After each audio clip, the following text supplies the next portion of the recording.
Assalamualaikum warahmatullahi wabarakatuh. Alhamdulillah wa syukrulillah, la hawla wa la quwwata illa billah.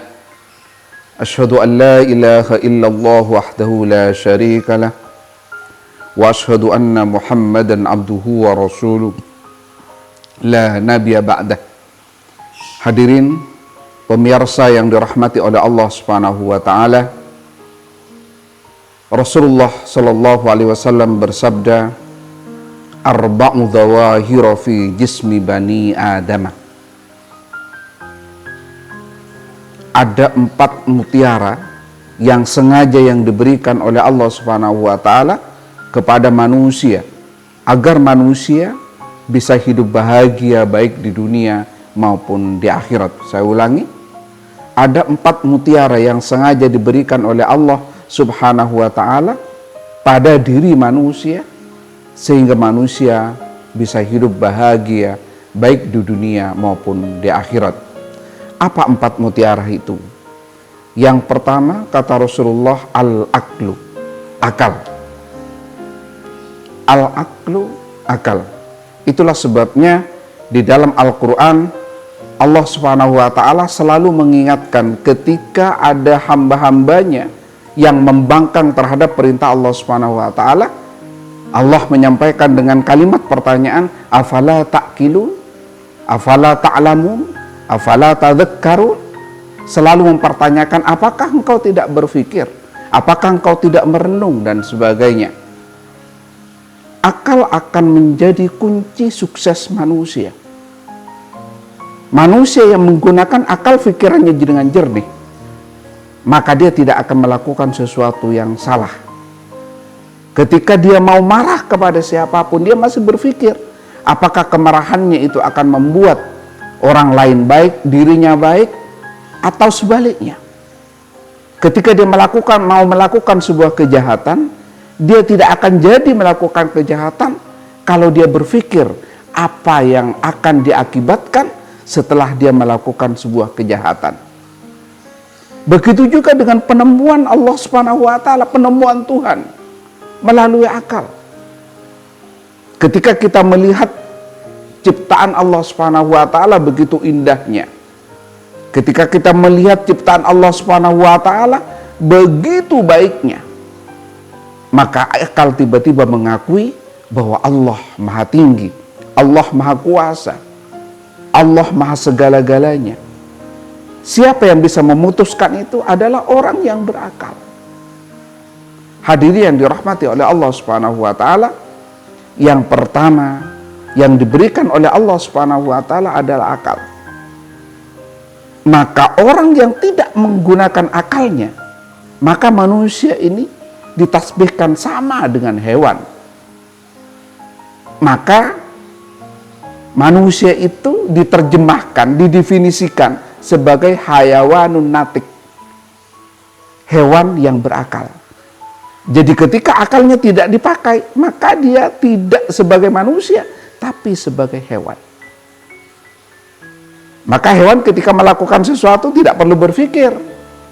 Ketika mengambil sesuatu miliknya orang tidak perlu berpikir. Ketika akan mengganggu orang tidak perlu berpikir. Lain dengan manusia. Manusia akan selalu menggunakan akal sehatnya. Apakah perbuatannya itu bisa membahayakan orang lain, membahayakan dirinya, membahayakan masyarakat atau tidak? Hadirin yang dirahmati oleh Allah Subhanahu wa taala, berbahagialah orang yang menggunakan akalnya.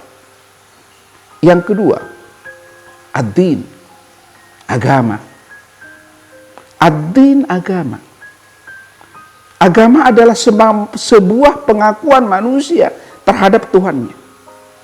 Agama adalah seorang kepasahan manusia kepada Tuhannya. Agama adalah sesuatu yang kita yakini bahwa setiap apa yang terjadi pada diri kita adalah datang dari Allah Subhanahu wa taala. Itulah agama.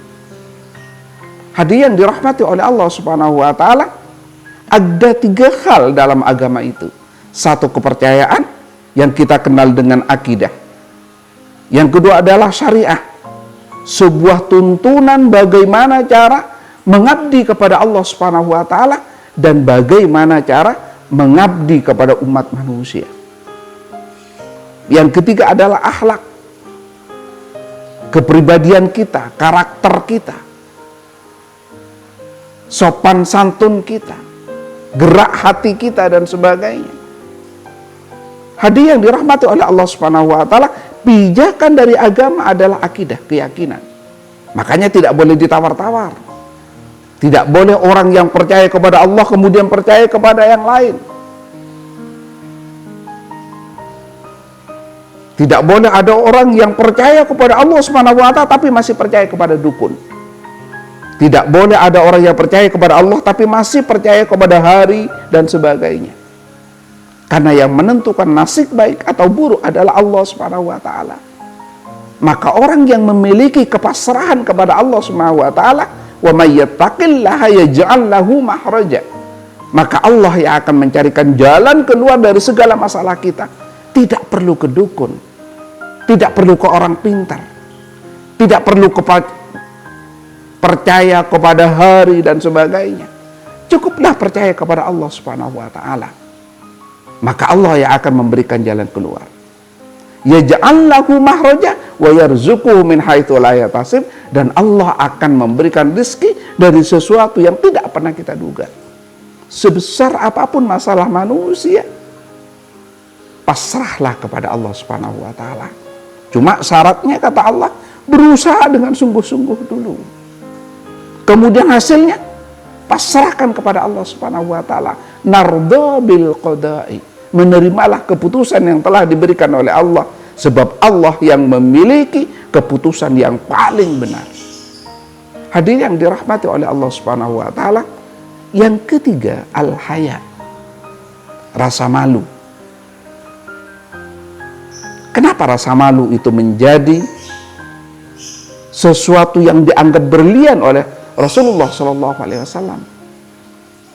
Karena ternyata rasa malu itulah yang akan menjadi benteng manusia agar manusia tidak berbuat salah. Seorang ayah malu untuk tidak sholat karena malu kepada istrinya. Seseorang tidak akan melakukan sebuah kejahatan malu kepada orang yang ada di depannya. Kakak tidak akan berbohong malu kepada adiknya. Ibu tidak akan meninggalkan sholat malu kepada putra-putrinya. DPR tidak akan korupsi malu terhadap konstituennya.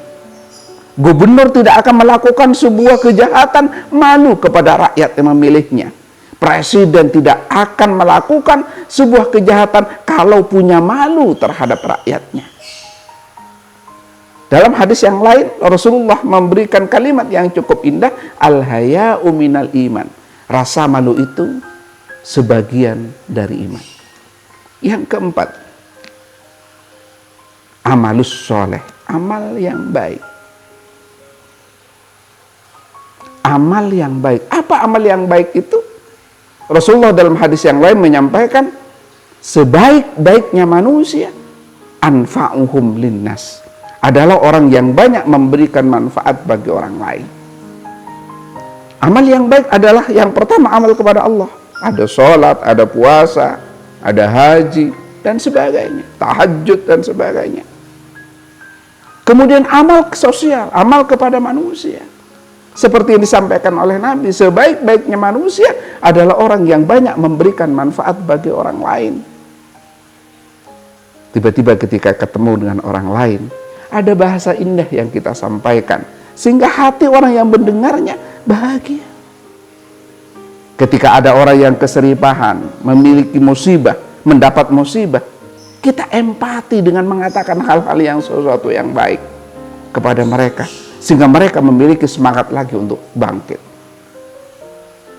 Ketika kita punya rezeki, ada 2,5% yang diberikan kepada orang yang berhak. Ketika kita mendapatkan sesuatu, orang lain juga kecipratan sesuatu itu, sehingga orang lain juga bahagia. Hadirin yang dirahmati oleh Allah Subhanahu wa taala, amalus soleh, amal-amal kebaikan. Wassalamualaikum warahmatullahi wabarakatuh.